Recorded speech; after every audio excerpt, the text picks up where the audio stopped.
Bon, eh ben on peut avancer dans le film. Pour rappel, ou pour celles et ceux qui découvrent ces petites vidéos, une cagnotte de financement participatif a été lancée pour aider la production du film d'animation que je suis en train de réaliser. Donc si, en regardant ces petites vidéos, l'envie vous vient de soutenir le projet et d'avoir peut-être votre nom au générique, critère non négligeable, n'hésitez pas, ça me ferait extrêmement plaisir et votre aide serait évidemment la bienvenue. Vous retrouvez le lien ainsi que toutes les informations en description ou en bio, ça dépend d'où vous regardez la vidéo. Et nous, on continue avec un plan qui ne figure pas dans le storyboard original.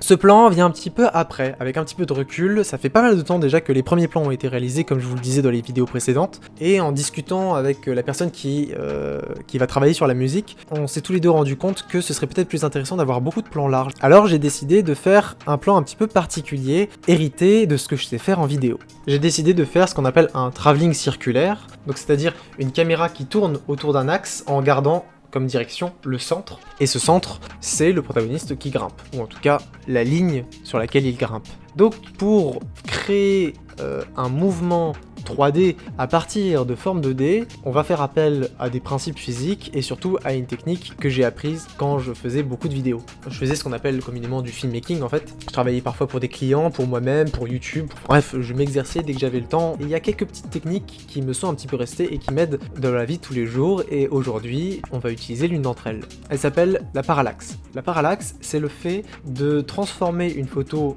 plane 2D en élément 3D. Alors aujourd'hui ça se fait de mieux en mieux avec l'intelligence artificielle, mais on va pas utiliser d'intelligence artificielle pour ce plan-ci, on reste sur l'artisanat, mais simplement un principe physique simple. Hop, puis je filme avec mon téléphone. Lorsqu'on regarde un travelling circulaire avec un premier, un deuxième et un troisième plan, il y a quelque chose de très simple qui se crée. Lorsque vous tournez autour de l'axe, qui est en l'occurrence le mythe de Sisyphe, quelque chose de très simple se crée, c'est que vos trois plans se déplacent presque linéairement d'une manière un petit peu unique. Le plan du milieu, l'axe, ne bouge pas puisque vous tournez autour de cet axe. Le premier plan, lui, tend à sortir du cadre petit à petit, tandis que l'arrière-plan, lui, a tendance à rentrer dans le cadre. Donc tout ce qu'il nous faut faire, c'est prévoir notre plan de profil comme on voudrait le faire s'il n'y avait pas de mouvement, un premier plan et un troisième plan puisque le ciel sera l'arrière-plan. J'en prévois déjà un deuxième fait comme ça que je vais pouvoir insérer dès qu'il y aura sans doute un moment de creux, et j'en prévois un autre que je vais pas tarder à dessiner, peut-être même juste après cette vidéo,